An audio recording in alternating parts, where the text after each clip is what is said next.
အားလုံးပဲမင်္ဂလာပါအခုပြောပြချင်တာလေးက Photoshop ထဲမှာမွေးနေ့ဖိတ်စာကတ်လေးရေးဆွဲထားတယ်အဲ့မွေးနေ့ဖိတ်စာကတ်ကို print ထုတ်တဲ့အခါမှာ A4 စာရွက်ထဲမှာသွားစီမယ်ပေါ့နော်အဲ့လိုစီတဲ့အခါကျရင်ကိုယ့်ရဲ့မွေးနေ့ဖိတ်စာကတ်က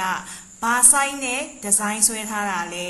4/6 size ကိုသုံးထားတာလား A5 ကိုသုံးထားတာလားဆိုတာသိရမယ်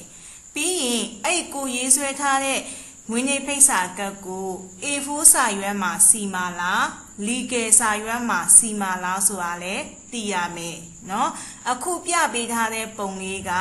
မွေးနေ့ဖိတ်စာကတ်လေးကို A5 နဲ့ရေးဆွဲထားတာ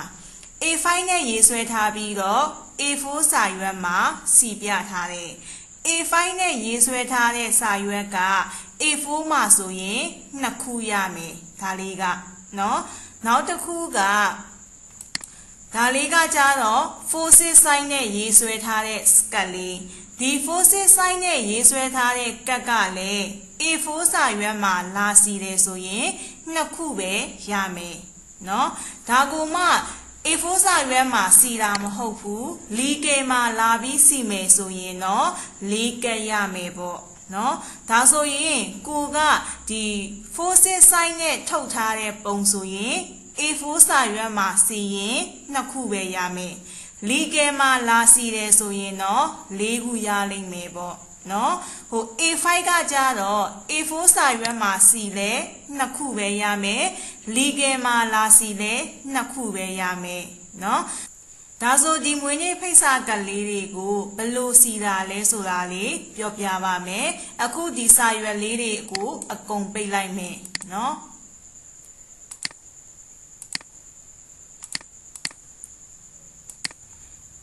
အဲ့လိုပိတ်ပြီးသွားရင် A5 နဲ့ဆွဲထားတဲ့မွေးနေ့ဖိတ်စာကတ်လေးကိုဖွင့်လိုက်မယ်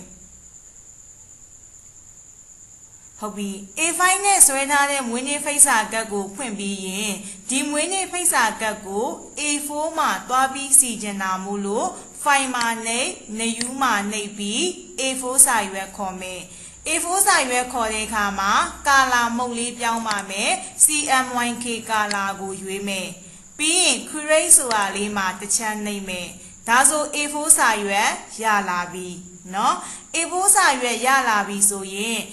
ခုနမွေးနေ့ဖိတ်စာကတ်ကို A4 စာရွက်ထဲမှာလာပြီးစီခြင်းတဲ့အတွက် window menu ကိုသွားမယ်အဲ့ထဲက arrange ထဲကမှ 2F vertical ဆိုတာလေးကိုရွေးမယ်ဒါဆိုရင်ပုံနဲ့ပုံကိုယ့်ရဲ့မျက်စိရှေ့မှာမြင်ရပြီเนาะအဲ့လိုမြင်ရပြီဆိုရင်2ပေါက်ထဲကမူ2ကိုရွေးပါရွေးပြီးသွားရင်မွေးနေ့ဖိတ်စာကတ်ပေါ်မှာကလစ်နှိပ်မယ်ပြီးမှကလစ်ကိုဖိပြီးတော့ A4 စာရွက်ထဲကိုဆွဲခဲ့ပါဒါဆိုကြည့်ပါ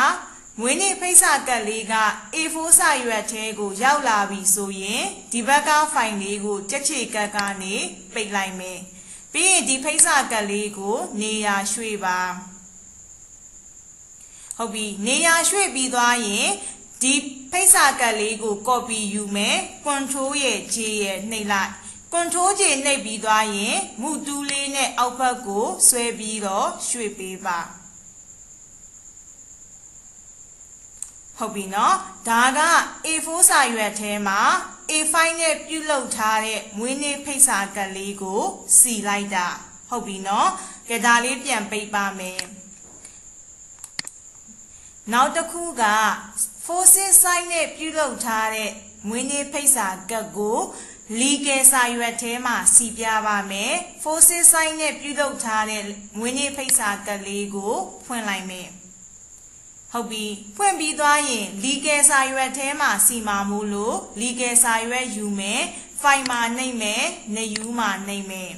ပြီးသွားရင် legal ဆိုတာကိုရွေးမယ်legal စာရွက်ကိုယူတဲ့အခါမှာစာရွက်ကို down လိုက်မယူဘဲနဲ့အလျားလိုက်သုံးပေးပါ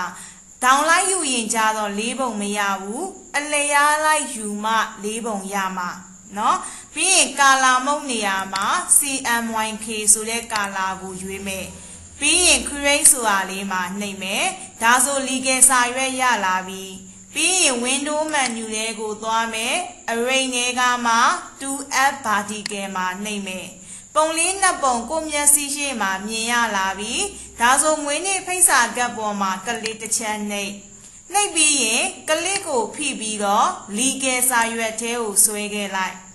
ဟုတ်ပြီဖိတ်စာကပ်လေးလီကယ်စာရွက်ထဲကိုရောက်လာပြီဆိုရင်ဒီဘက်ကဖိုင်လေးကိုပိတ်လိုက်မယ်ဒီမွေးနေ့ဖိတ်စာကပ်လေးကိုနေရာရွှေ့ပါမယ်ကိုအဆင်ပြေတဲ့နေရာလေးကိုရွှေ့ပြီးကဲနေရာရွှေ့ပြီးသွားရင်သူ့ကို copy ထပ်လို့ကျင်လာမို့လို့ keyboard က control နဲ့ J နဲ့နှိပ်လိုက်ပြီးရင်သူ့ကိုရွှေ့မယ်ဖိဆွဲရွှေ့မယ်ဖိဆွဲရွှေ့တဲ့အခါမှာဒီဘယ်ဘက်ကပုံနဲ့တညီတဲ့ဖြစ်စေကျင်တာမို့လို့ကလစ်ကိုမလွတ်ဖဲနဲ့ရှစ်ကီးလေးဖိပြီးဆွဲပါရှစ်ကီးဖိပြီးဆွဲရင်ကြည့်ပါဘယ်ဘက်ကပုံနဲ့တညီတဲ့ရလိမ့်မယ်တညီတဲ့ရပြီဆိုမှမောက်ကိုလွတ်မယ်ရှစ်ကီးကိုလွတ်မယ်နော်ကနောက်ထပ်ပြီးတော့ copy ယူမယ်ဒီ layer 1 copy နဲ့ layer 1ကိုရှစ်ကီးနဲ့ select မှတ်ပြီး keyboard ကနေ control J နှိပ်မယ် control J နှိပ်ပြီးရင်ဒီဖိတ်စာကပ်လေးကိုအောက်ဘက်ကိုဖိဆွဲမယ်အပေါ်နဲ့တညီတဲ့ဖြစ်အောင်လို့ရှစ်ကီးလေးဖိပြီးမှဆွဲပါရှစ်ကီးဖိပြီးမှဆွဲရင်အပေါ်နဲ့တညီတဲ့ဖြစ်လိမ့်မယ်ပြီးရင်ကလစ်ကိုအိမ်ဆုံးလွတ်မယ်ပြီးမှရှစ်ကီးကိုလွတ်မယ်ဒါလေးကကြတော့ forces site ကို legal စာရွက်ထဲမှာလာပြီးစီပြပေးတာပါဟုတ်ပြီနော်